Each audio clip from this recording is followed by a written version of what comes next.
Da da da da da da da da da da. It's not even close. You played it for me once off a cell phone in the background. You have seen so many of our shows. No excuse, sir. Anyway, I didn't even know. I always like come in the middle, and then I get called out somewhere in the middle, like, "Oh, yeah, we got an incident on the floor. We got you here." I'm like, I am watching Super Art Fight, for God's sake. oh man. All right. So I am your host, the Honorable Referee Brandon Chalmers. This is once again So That's Cool, the Super Art Fight podcast. And with me today, I have an incredibly special guest, near and dear to my heart, and an incredibly good friend to Super Art Fight as a whole. He is the former head of Katsucon. Is that a correct statement? Well, I've had a lot of jobs, but I'm former president, former vice president, former con chair, former vice chair, and all the way down to guy who vacuumed the staff suite one year. Okay, fair enough. And not in that order either. Well, then, sir, why don't you lay it on him? What is your name? Who are you? And how do people know you? Well, my name is Grig Larson. A lot of people know me as Punky, and people have known me in the local DC, Maryland, Virginia area science fiction and fandom for since I think like the late 80s. People started to know me, although I've been going a little bit longer than that. The first science fiction convention I ever attended was in 83, the World Con, known as Constellation, which was held out of Baltimore.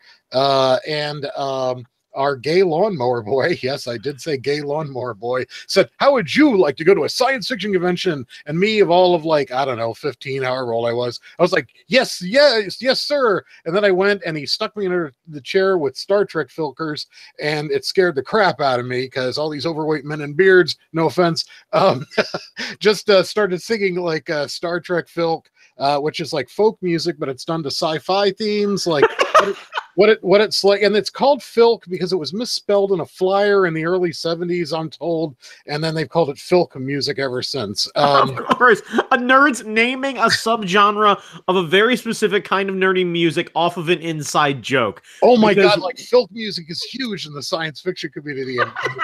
And just type in FILK, and it's not, Father, I'd love to, but it's a big thing. And they sing about like what it's like to serve on the Enterprise, a whole bunch of stormtroopers lamenting that the Death Star blew up and they lost their jobs, and how they hate the rebels because now they're unemployed, and a lot of other stuff. And some of it is like what it's like living in New Jersey, and people say, "Where are you from?" I'm from New Jersey too. Oh my God, what exit? There's a whole song based on that. And, but I didn't know that at the time. So these overweight men with guitars all sitting under the stairs at the Baltimore Convention Center. And then the lawnmower boy picked me up after like leaving there for 4 hours going, "I'm so sorry. Like, I just lost track of time." And I was like, "Take me home. These people are too weird." And then it totally scarred me. And then the next year, I started going because I became a member of the McLean High School Science Fiction and Fantasy Club. Go Purple Tangerines! Great. Hang on. Good Lord. We got to pump the brakes here a second because you just laid down so much. All right, hang on. All right, so that let's back it up here. So I was a zygote, and no. What exactly are we talking about today? Like, what normally the way this works for anyone who hasn't heard this before, maybe they're friends of Grig and they're checking out the podcast. The idea is that I, your honorable referee, Brandon Chalmers, am a bit of a Luddite. I'm a caveman. There's a lot of stuff that I don't understand, and I'm surrounded by incredibly talented and intelligent people, far smarter and more talented than myself, who put in the work, and they know about things that I don't know about. That's my line. Right. So I sit down with them, gentlemen like Grig and ladies like, former Super Art Fight champions and what have you, and friends that I know. And I go, "Tell me about the thing and explain it to me so that I understand it." So today you're going to teach me about science fiction conventions, anime conventions, and the subculture within. Okay, so hang on a second. Are you going to teach me about learning about it or surviving it? Because I feel like there's running it. Okay, running it. Okay, right on. So we are getting a an inside baseball look at conventions, because I Oh, imagine yeah. a lot of our fans and our art fighters know about what it's like to go to cons, Yes. but not a lot of them really understand what it takes. And I almost wonder if having a bit of an understanding would give maybe a bit more appreciation if sometimes things don't necessarily run the way that you'd like. Oh, they or, never do. yeah, or maybe you have a back and forth with a staffer on Saturday evening when they've been there for like 4 days before you got there, and they don't really have time for your bullshit. Yeah. So I'm hoping maybe a bit of perspective might help out some of those nerds. Probably not, but let's give it a shot. Let's give it a shot. So, all right.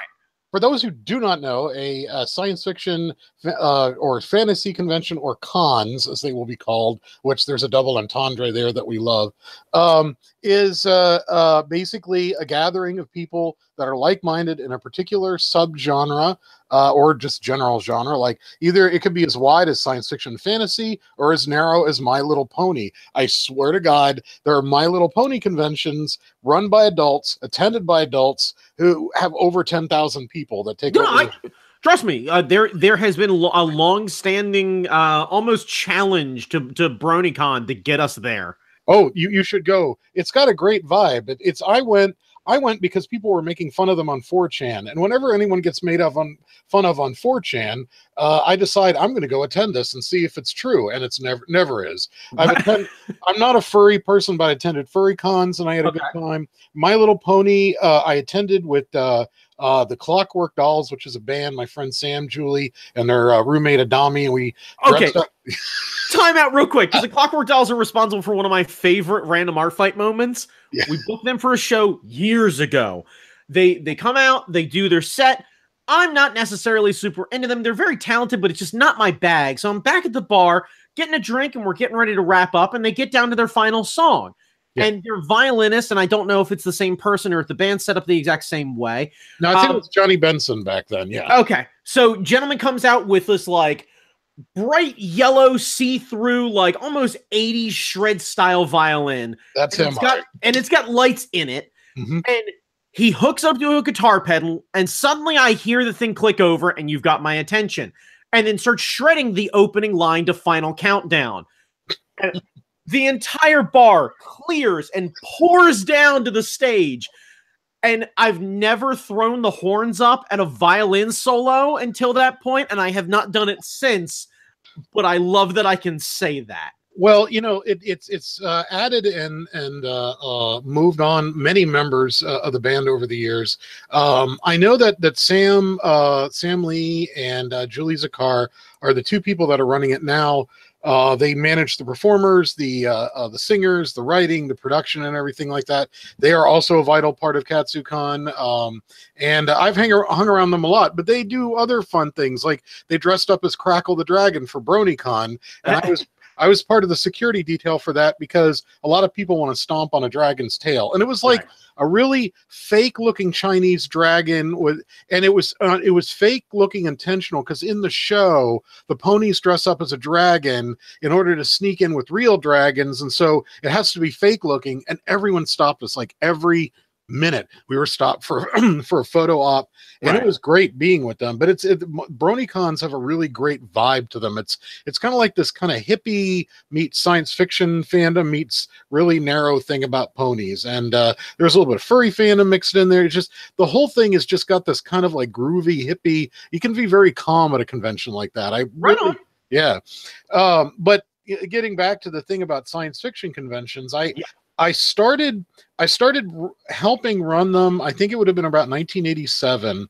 I was invited. I was doing artwork, actually. I used to do cartoons a long time ago. Really? Yes, I did. I know you don't know. Like, it's funny because I came into fandom as an artist and then kind of abandoned it in 1990. So, you know, I've always got a soft spot for artists, which is why I love Super Art Fight. Nice. Yeah. But my mother was an artist too. And she, you know, I've got newspaper clippings from stuff she did. But, but, you know, I was invited as guest artist, and I went there and I got to meet other artists. And I remember like the best lesson I ever got. It was someone ended up being my friend later, a woman named Cheryl Abramson, who when she said, "Who are you?" and I said, "I'm the guest artist," and she said, "So what?" And and I hope I never forget that lesson, because it doesn't matter. You can be the most famous person in the world, but if your pants fall down on stage and people see your Scooby-Doo underoos, you're just, there's nothing special about you. And it was a humbling moment, and it was a great moment for me. But then I ended up working. I ended up moving in with Bruce and Cheryl, who ran the FanTech conventions for 23 years, and I lived with them for about a year and a half. And that's how I got into running conventions. I got to see it from the inside. We used to have all these guests come to our house just to hang out. I got to meet Isaac Asimov when he was still alive. I got to meet Colleen Dorian, who's still around. Got to meet just like a lot of people. And excuse me, I dropped that name. But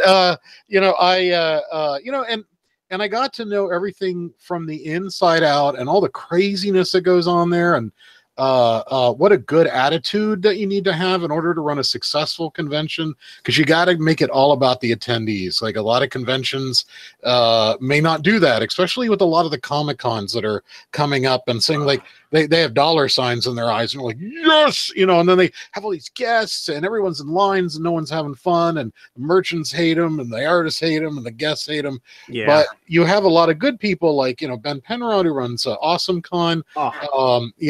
That's a really good convention in the DC area. Baltimore Comic Con is pretty good. And I've been to the New York Comic Con, the big one, for a few years, promoting KatsuCon, and it's like being in a mosh pit. To my punk friends, because I do have a punk background, it's like being in a mosh pit filled with comic book nerds. And I remember being in one area where it was so the bathroom may be 30 feet away, right? But if the traffic isn't going in that direction, you're not either. Yeah. You can't go upstream. So you end up making these weird like zigzag curves around tables and cutting through booths and all the stuff just to go in a straight line. It's intense. And if you have any crowd fear whatsoever, do not go to New York Comic Con. Yeah, I had a bit of that. Do me a favor, turn your headphones down. My headphones are they echoing? Yeah. Okay. I had a bit of that going into Anime Expo for the first time, where it's the first time that I experienced a crowd that size, and the difference between that and, let's say, a KatsuCon, where something's so much more smaller and easier to deal with, and the staff's really nice and the venue's really great and everything. Like, it's why I enjoy going to that con so much. It's why I worry about, like, I think Awesome Con's probably the best one that I've been to that's been able to kind of manage the large crowd that show up, but also give that smaller con kind of feel. Yeah. Because I start to feel a little claustrophobic even now with like MagFest, with how large it's gotten and how just crazy it is. Like, you feel like you're just wading through a sea of body odor. Well, luckily, a lot of people talk about body odor, and maybe mine was killed early on. But there have been I was at one convention where somebody got so dramatic about the body odor that they actually took back when Febreze came in pressure canisters, they took that in a zip tie and they forced it open and threw it into the game room. Yeah, just a Febreze bomb. Yeah, Febreze bomb. And luckily when it hit the floor, the zip tie broke, but because that kind of choked a lot of people. But yeah, I guess I can understand some of that sentiment, especially near the DDR pads. Yeah, I mean, because like it's the big difference of, I've never seen KatsuCon put trash bags over the windows to lose the ability to tell what time it was. Well, they do that. I think they do that because MagFest has all those video games, and if all those huge windows were open, everything would have a glare. No, I totally understand, but as a side effect, it locks in the funk. Oh dear. Yeah, we're not talking about George Clinton and the park. No, I mean, though, honestly, if I was in the middle of playing DDR and the Parliament Funkadelic like bestowed itself upon Oxon Hill, Maryland, dreadlocks, man. I'm telling you right now, beam me up to the mothership. Like, I'm good. But okay, so good, baby. All right, we are both showing our age right now. We are. I know. Groove is in the hot. Okay, so I think I kind of want to I want to kind of wrap my head around everything. So we understand how, like, I understand now how you got into it. You know, you ended up living with a friend who ended up doing it. So you got that kind of firsthand experience. So you ended up getting into this similarly to the way I ended up getting into Art Fight, which is you live with somebody who was doing the thing. You became kind of an adjacent friend, and then eventually got yourself rapidly involved, and then everyone went, "Oh, you're capable? Cool. Here." Hey, and Marty told me you just erupted out of a bunch of Chinese takeout boxes one day, and they're like, "We need a ref." Yeah.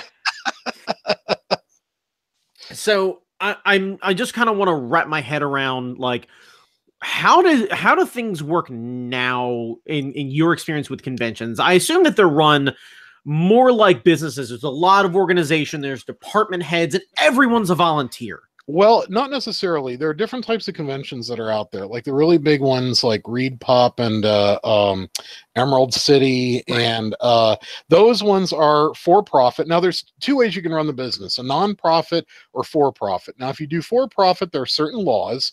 Like a lot of the people that work for you need to be paid, unless you have some sort of internship program. So the people that work New York Comic Con actually make minimum wage to do their work. Okay. And then you have the nonprofits, which it's easier to get volunteers, but you have to follow certain tax rules. Like you just can't have a volunteer and work them 24 hours in a row and to death. You know, you just can't do that. But you have certain benefits you do, but you can't give them too many freebies because that enters into weird legal space. But when you at first, like, okay, so if you want to organize a convention, the first thing that I tell people is for the first 3 years, you're going to lose money. So you're going to need investors, right? Because you've got to invest in the marketing. First, you got to have a convention that's different from all the others that are nearby. Because if you're just going to, like, I'm going to run a Comic-Con and be famous, the guests will love me. No. When you run a Comic-Con and the guests are talking to you, it's because something went wrong. They're like, listen, you know, no conversation ever begins well with the words, listen. Listen, So, you know, it's hard work. It's really hard work, and it's not really that big of a money-making endeavor. Okay. Like KatsuCon, for instance, does make a profit, and so but we save up because we have to have all for a size of KatsuCon, for instance, and I think the big conventions have similar things. We have to have things that a lot of people don't think about, like event insurance. What happens if the hotel catches fire, a hurricane hits the hotel, or we have to cancel it for some reason? We have to have like insurance that protects our volunteers, our staff. We have to feed them. We have to have really big plans, because you can't say like, oh, a whole bunch of people are going to show up and we have you have to have like different levels of organization. Well, yeah, I mean, you're running basically a 4-day rock concert. Kind of, yeah. And you know, you have staff, you have responsibilities, you have insurance, you have to plan for worst case scenarios, you have to communicate with everybody. Like that takes an incredibly large amount of infrastructure. Yep. Just to start with, and that sort of thing just costs money. It just does. It does. You need a lot of money up front, and then sometimes you won't make a profit right away. I mean, there are some conventions that have broken even on their first run, and that's usually because somebody has a good business plan, or they're an offshoot of another successful convention that had the capital.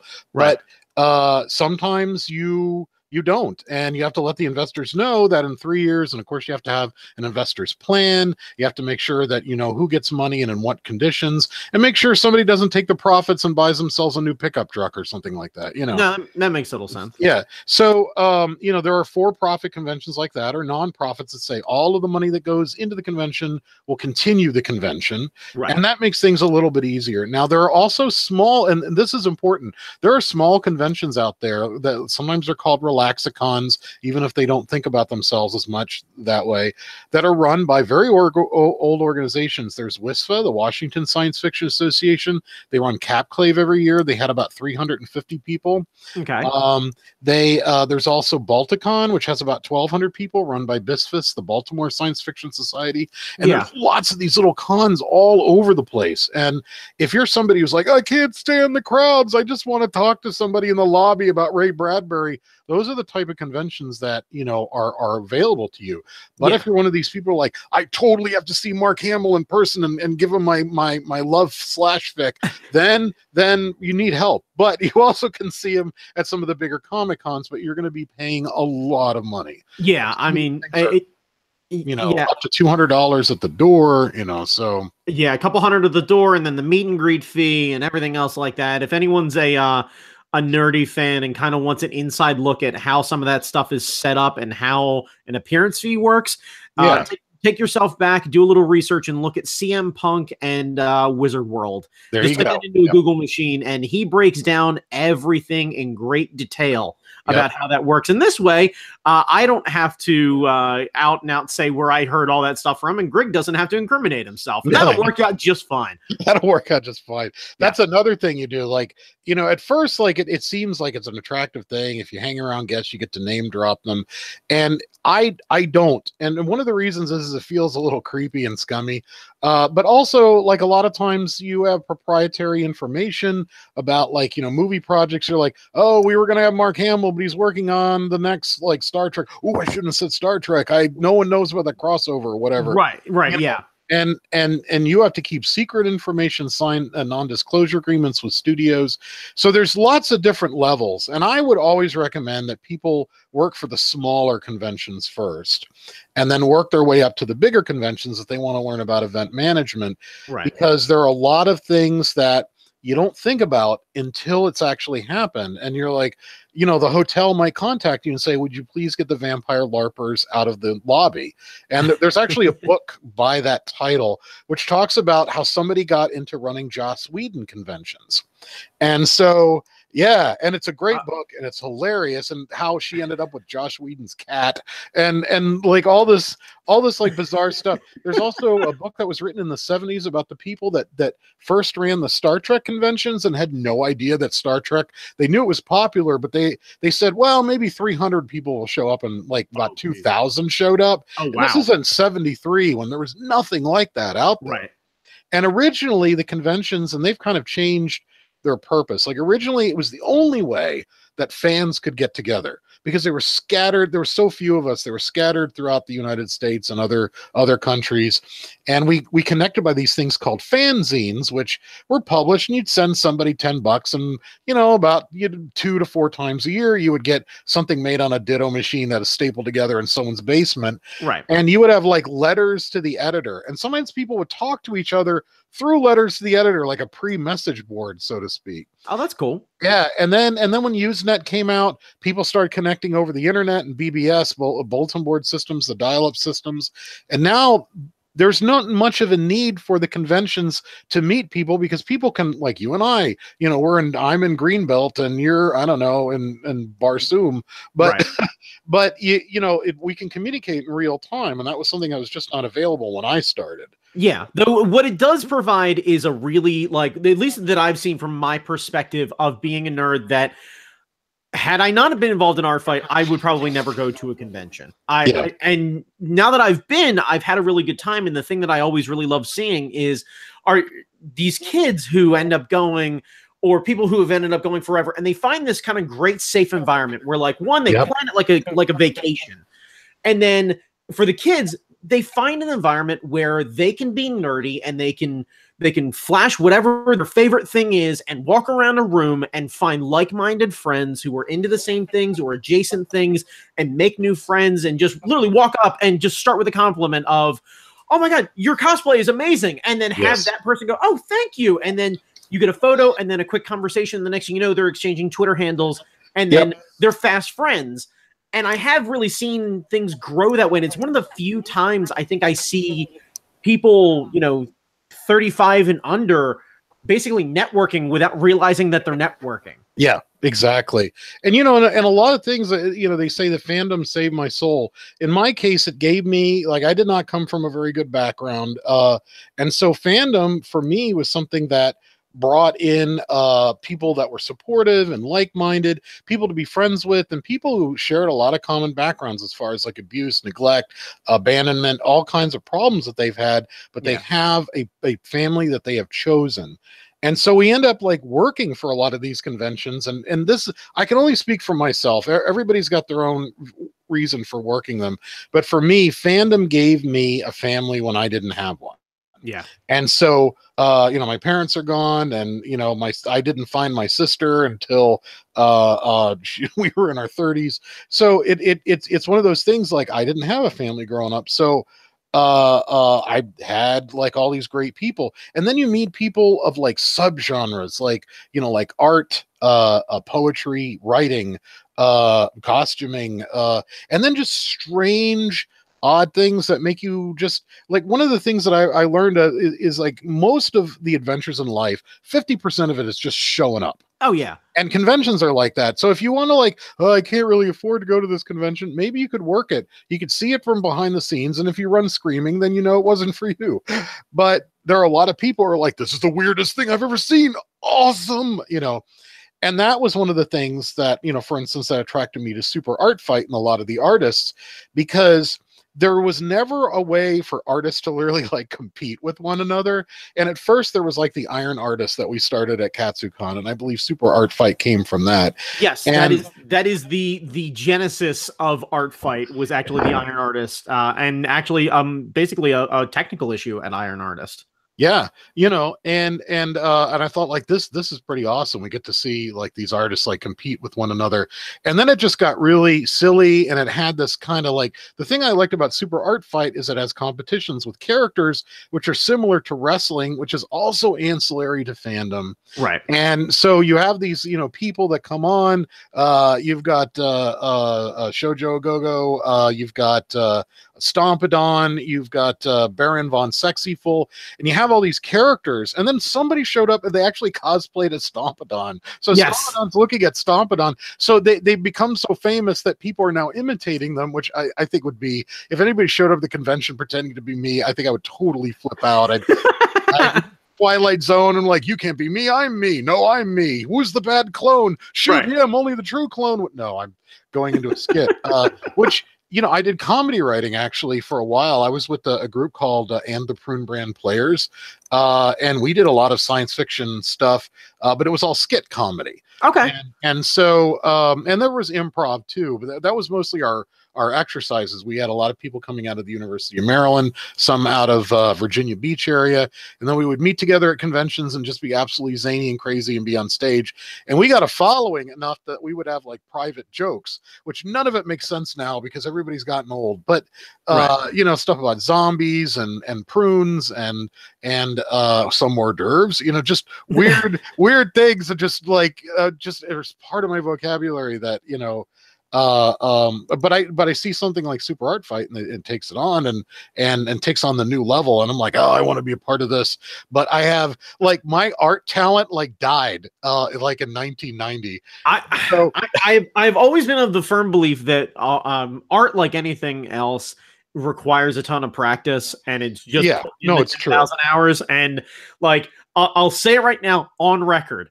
Yeah, you start drawing, you get serious about it, I will champion you to be on stage a year from when you say, Brandon, I'm doing the thing. And that'll happen. That I got to dedicate a year. Now, the thing that I haven't mentioned is I'm also a sci-fi author.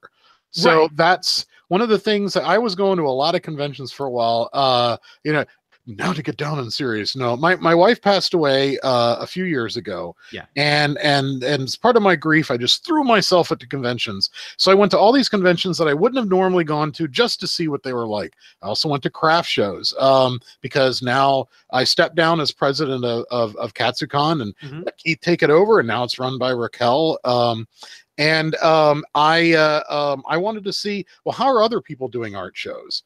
And so I went to the Maryland Sheep and Wool Festival. I went to Monster of a Show, which is awesome. If you haven't been to Monster of a Show, it's a tiny little thing held in a small church cafeteria, like 16 vendors, all monster related. It is awesome. It only lasts for a day. It's up in Baltimore.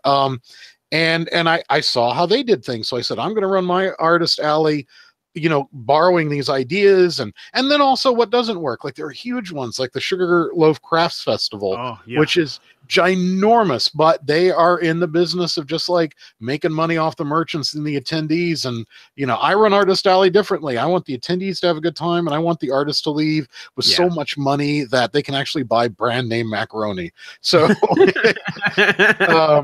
But again, I got into that through fandom, and running an artist alley is a sub event in its own. I have to get all the artists. We have a juried selection, so that we get a good balance. Because one of the things that attracts people to our artist alley is that it's not all hat vendors, because all the hat vendors got in at the last minute or whatever. Right. We try and balance things out, and then and we bring back people that we know are popular, but we also like to have a lot of new people to allow them to be popular. So we got a good circulation going there.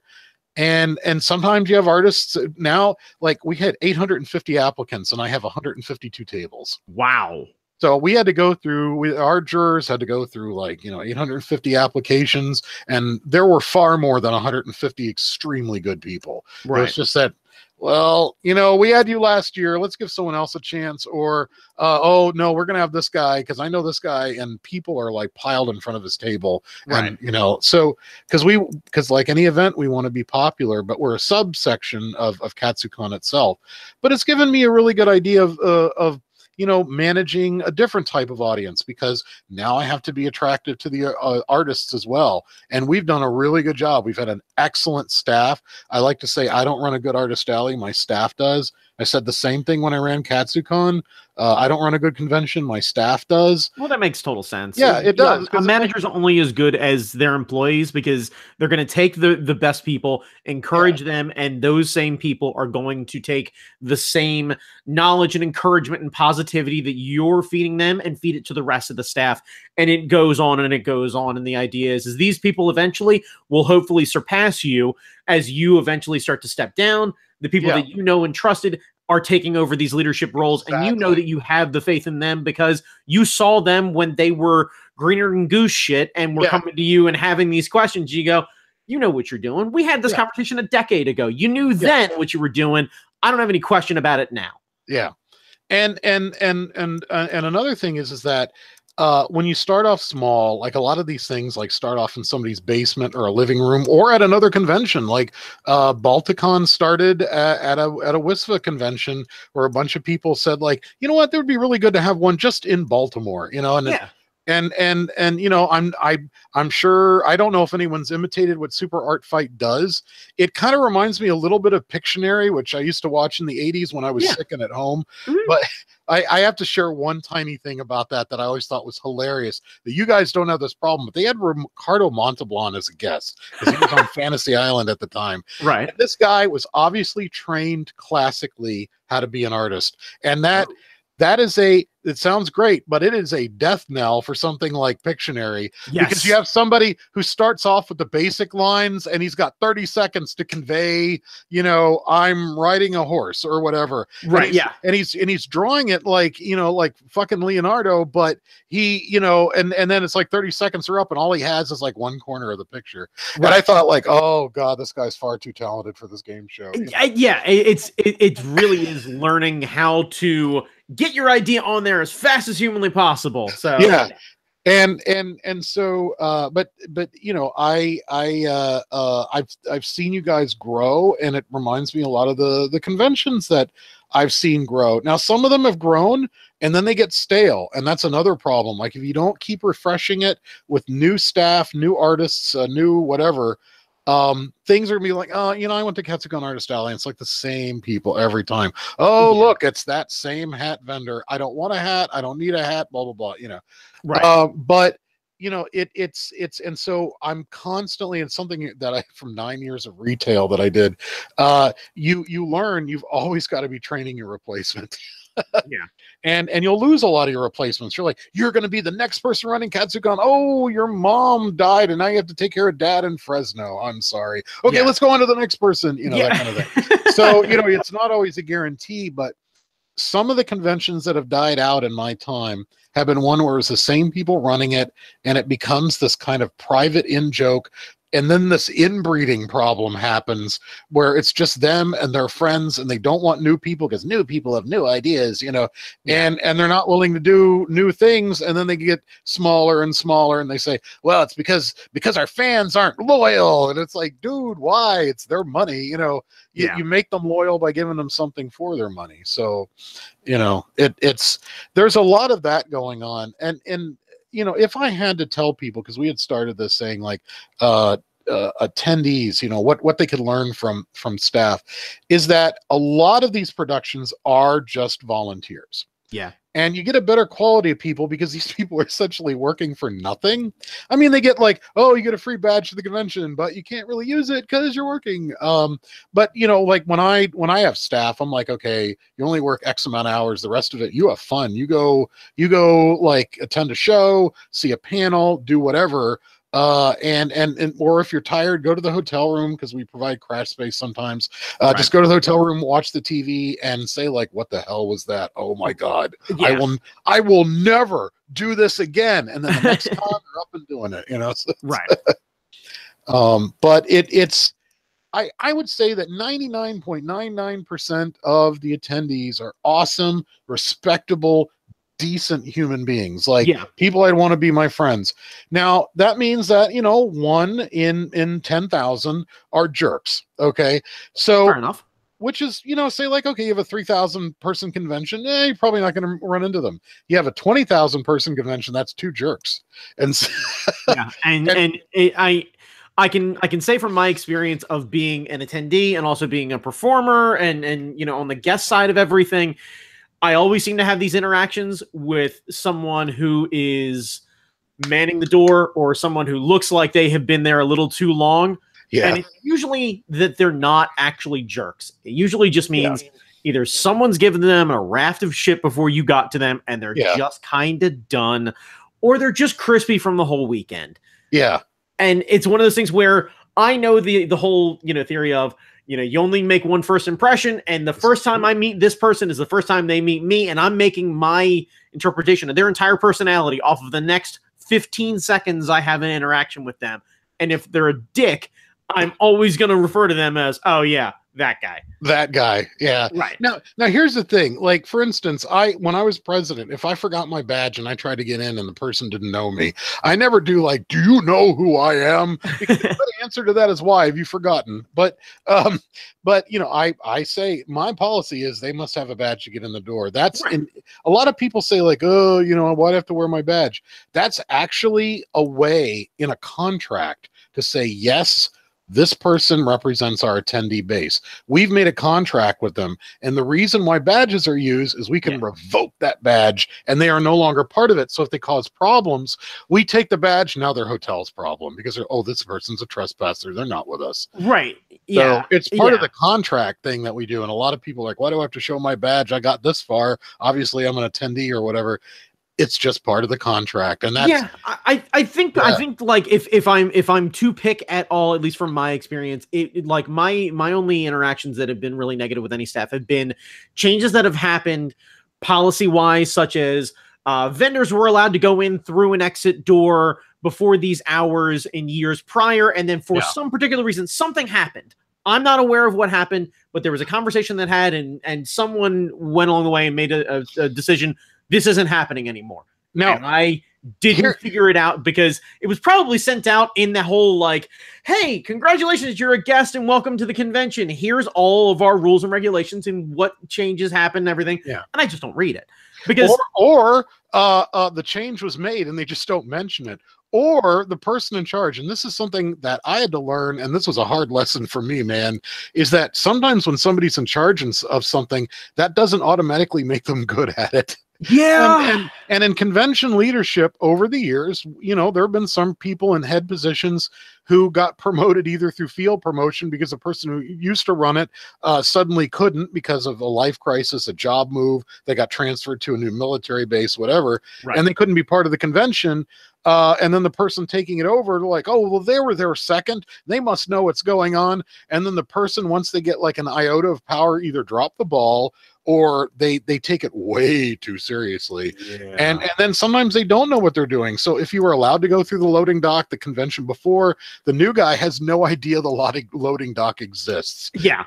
For whatever reason. So sometimes like, like I know that from the back end, and I try and cut them from slack. But unfortunately, when you're a guest, you don't have time to do that kind of stuff. So I can understand why that friction occurs. Well, yeah, I think it's just it's a nobody realizes that anything wrong is happening. Exactly.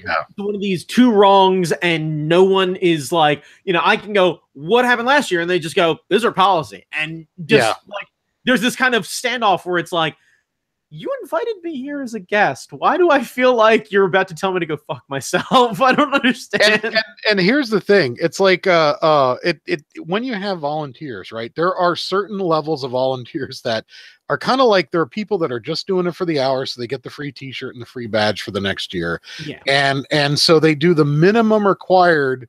And it's the same thing in fast food and retail. You get these people who like, well, I couldn't get any other job, or I'm only 17. This is the only job I can get. Yeah. And then they're just not cut out for customer service. They may be the best engineer that finds a cure for cancer when they go through college, but you put them in front of a door looking at badges, they have like some sort of introvert problem, and they constantly feel challenged because they have this, I don't know what I'm doing, and someone will find out. I must be aggressive in order to compensate, It just somebody told them, hey, the best way to handle a crowd is to maintain dominance. And it's like, no. Somebody may not have told them that, but they inferred it from the way they were treated by their dad when they were 7, and some incident that nobody remembers, and they only remembered subconsciously. Yeah, your Pee-wee soccer coach was a dick, so you now equate this to, this is how I handle a crowd. My Pee-wee soccer coach was a dick. There's 2 double entendres for the price of 1 there. But it's and sometimes it happens. But the thing is that conventions for most of us is a labor of love. Like the thing that even when and I said for years, I'm not going to run a convention. I've seen how the convention runners look on Sunday. They have that 1,000-yard stare wandering shirtless through the hallways, going like, "Where are the beans?" And I'm like, I'm just not. I don't think I want to be that person. Yeah. But then when I was called upon it, I'd witnessed it for so long that I thought like, well, all I know is what not to do. And they're like, well, then all you have to do is cut away the pieces of marble that don't look like Michelangelo's David. And you're like, oh, okay. Yeah, I wouldn't do that. I wouldn't punch a guy in the face. It's like, well, there are some people who don't have that filter. And you're like, oh, really? Oh, okay, shit. I am the most qualified person in this room. Let's get going, guys, Yeah. And then you learn from your own mistakes, and that's vital. 1, admit your mistakes. 2, learn from them and grow from them. 3, move on. And running conventions is one of those things, and at all levels of staff. And there are so many, like when you deal with like KatsuCon, which I consider at this point to be a mid-sized convention, because we're expecting 20,000 people this year over President's Day weekend. And we have a staff of 950 volunteers. Holy crap. I had no idea the staff was that large. Yeah. And I mean, you have security, you have registration, you have people that are running behind the scenes. Like for instance, my art show, Artist Alley, staff is 8 people, because we've got to do 2 6 to 8 hour shifts a day. Okay. And we've got to have 2 people roaming. We got to have 2 people at Central in case one of them has to go to the bathroom. We can't leave Central abandoned. Right. And so you got to balance like your staff that way. So I have a pretty good size staff for what I need, but any less and it starts to get a little raw in some areas. And if we had any more, people would be sitting around twiddling their thumbs when we need them checking badges or whatever. That makes sense. And security and registration is always short on people, because there's a lot of people like, I want to volunteer and do this, and then they don't show up, and that really sucks. And that happens in about, I would say, 1 in 10 people. So if you have 950 staff, that means like 95 people may just not show up. Yeah. And so you're like, oh, and we paid for t-shirts for those people, and that, but it's worth it, because the people that do show up are totally awesome. So, they're very dedicated people. And that makes total sense. The cream is naturally rising to the top. Exactly. Yeah. When KatsuCon's got really good. I got an excellent staff. I've Good got deal. people on the Artist Alley staff who are so far overqualified for that kind of job. Like, oh, I was a former corporate president of Katsucon. Oh, we had the guy that ran JCI and runs a steampunk band. We've Right. got this person who's been with the SCA since she was born. Right. We've got just this huge amount of talent. It's like, dude, if we ever caught fever and in some delusion decided to run our own convention, we have the chops to do it. But thank God we have the sanity to not do it. Yeah. No, that makes total sense. All right, so I don't want to get too lost in the weeds here. So, ooh, I found a wild Pokemon. Wait. put the Zubat down, damn it. Oh, that's the caves. Oh no, Zubats. I need the repellent. So we know where you came from. We know the background. We've kind of given people a perspective of, what it's like to be on the other side of it, and hopefully maybe calm them down a bit from, their perspective, or maybe if they happen to be having a rough time and they have an interaction with a con staffer, maybe a bit of understanding of, there's a good chance at a convention the size of, let's say, a Katsucon, that they're a volunteer and they're just trying to help you out. Yep. So try not to beat up on them too much. Right. What have you learned that has been kind of like a, oh God, never again?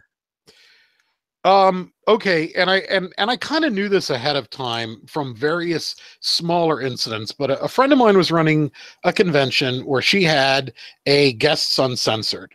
Now, Guests Uncensored, for those who don't know, is when you have just a bunch of celebrities that get up on a podium get up behind a table on a stage, and they start talking like, okay, this is the down low, everybody. This is what it's like to be a voice actor. This is what it's like to be an artist, for Marvel or whatever.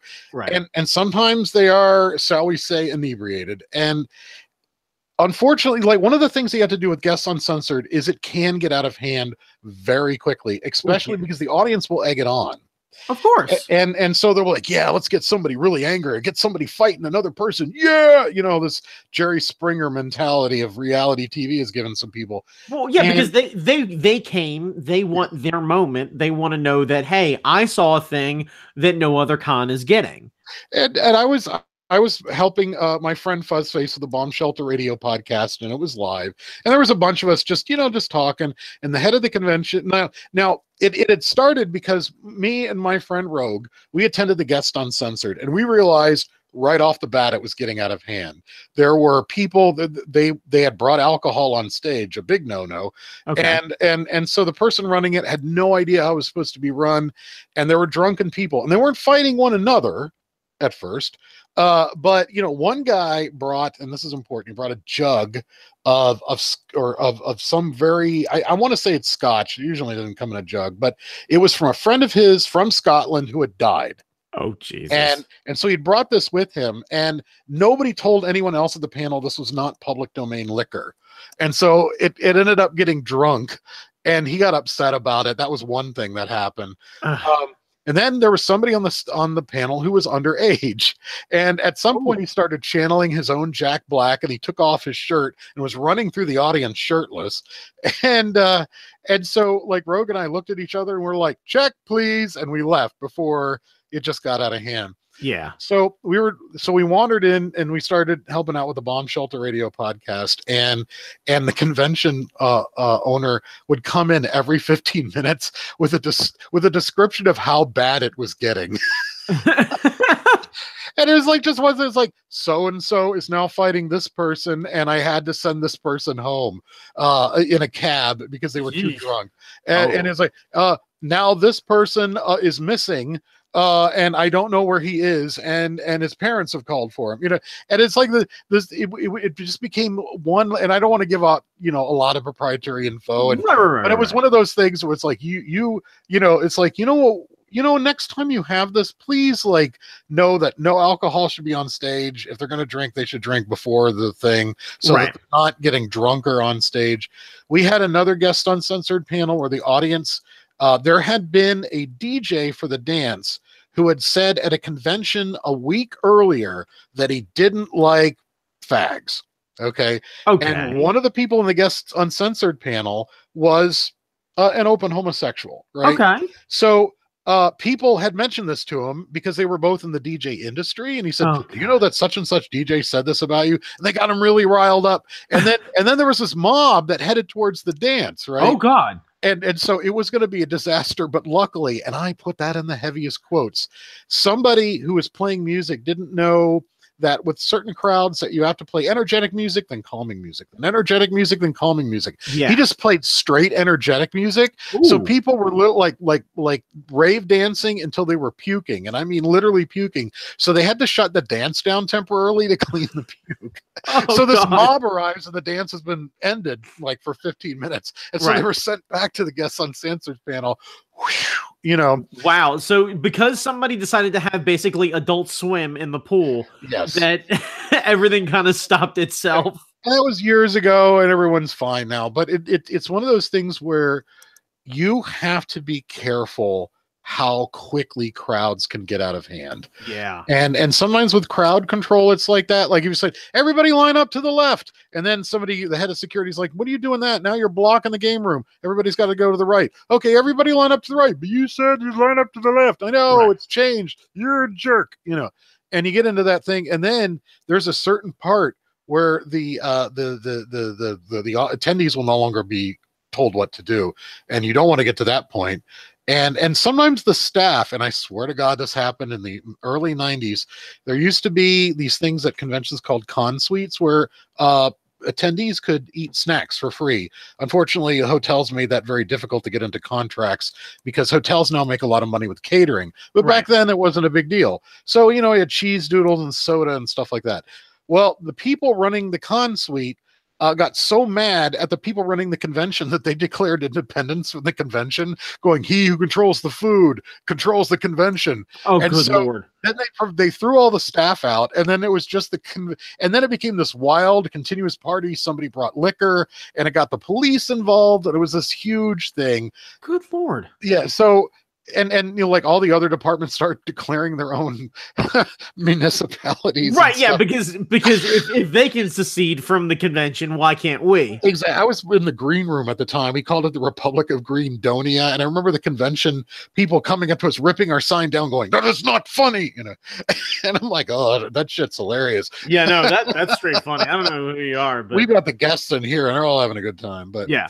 So you got to be careful about, you know, you got to treat your staff right. You got to treat attendees right. Number one, attendees are number one. Yeah. Then guests, you know, because they're attendees too. Then your vendors and merchants, and then you know, and staff, and then the hotel, and basically in that order, and depending on the type of convention. And if you do that, if you constantly focus the attendees as the number one, generally everything else falls into place. Right. No, that makes sense, because the second that the largest denominator of people are happy, usually things run relatively smoothly. That if there is a problem, it's a microcosm. You can handle it in its own environment. We've had some blizzards that have shut the convention down. We've had 3 in our history. We've been around for about 24 years, and they call it cat snow cons.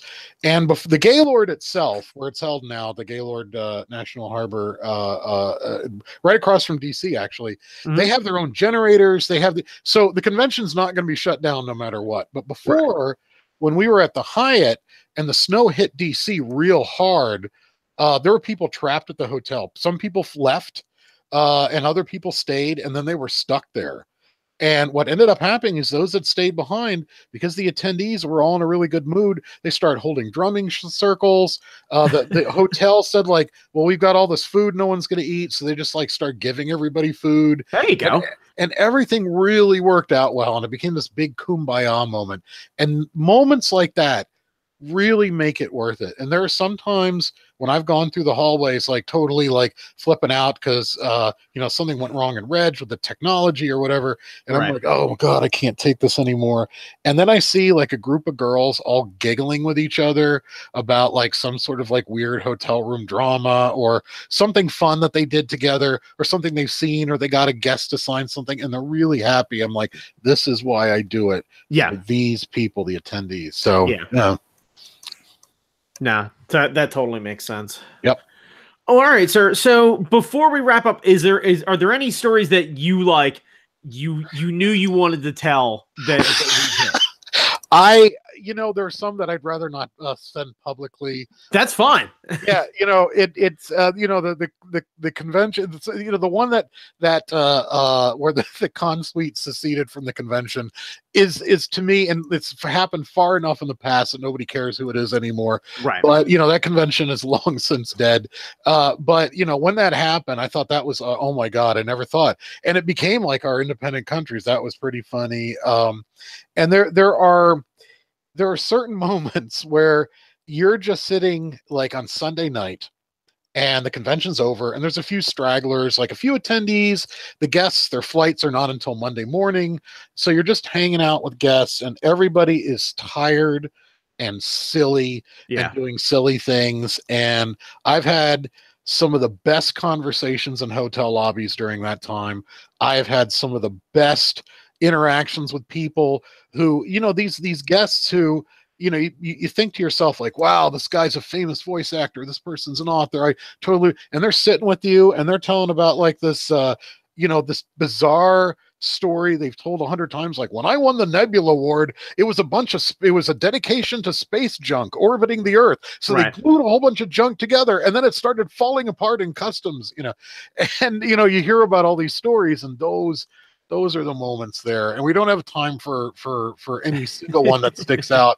But if anybody sees me at a convention and I'm not busy with something, I'm always glad to part with a few things as long as the names don't get named. Yeah, no, absolutely. I'll say this from my experience. As I stated before, I'm not necessarily a convention guy, but I have had so many great experiences with KatsuCon, and I like to think that your involvement for so many years is an incredibly large part of that. So I personally want to thank you. I hope you're very kind. Anyone who's listening here who has had a fun weekend or a fun experience at KatsuCon, whether or not it had anything to do with Super Art Fight, should be thanking you. And if they don't get the opportunity to do it in person, I hope that I get to do them for them. If you get the chance, head to KatsuCon. Go experience it. Go have fun for the weekend. Even if you get a chance. Are you guys doing full weekend only? Or are you guys doing single day passes still? How are things working out this year? Basically, what we've done is we just make a prorated badge so it's cheaper every day. Okay. So it's like a full pass, and then on Saturday it's slightly less, and then on Sunday it's very less. Because we're only run till 3.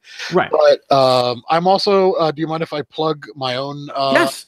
Plug, please. You can find me at Grig Larson, GRIGLARSON.com or .net. It takes you to my Amazon page. I've written a steampunk horror trolley. I've written kind of a dark comedy called Space Bitch about 3 very dysfunctional women operating a cargo ship in the outer colonies.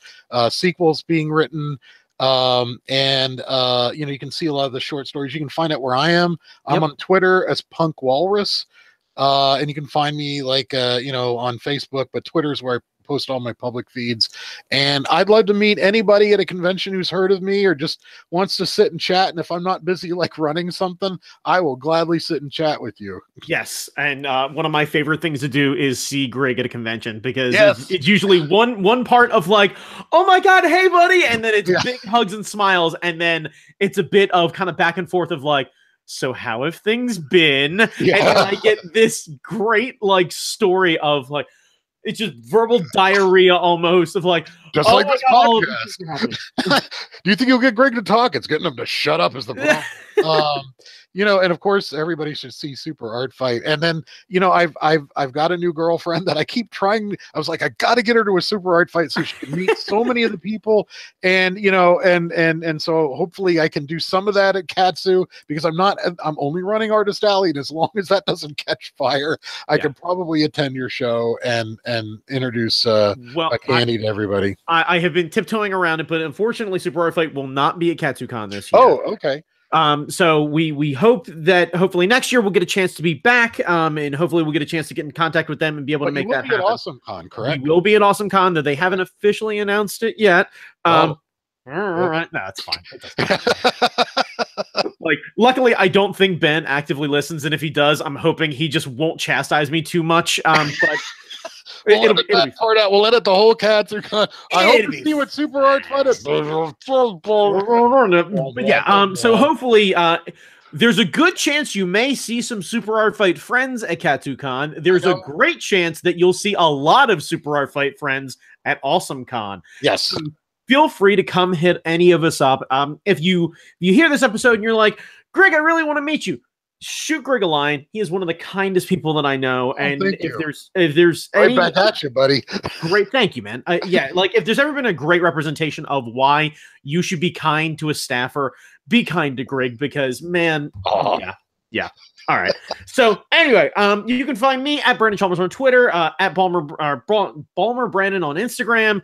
If you type in Super Art Fight into your Google machine, it will point you in the nearest direction of where you can find a Super Art Fight. That's hilarious. I'm sitting next to a Google machine, an old Google appliance as we speak. Wow, right on. Well, type into it Super Art Fight. It'll probably send you, I assume the nearest one's about 4.5 miles away. We are setting up new locations in Target as we speak.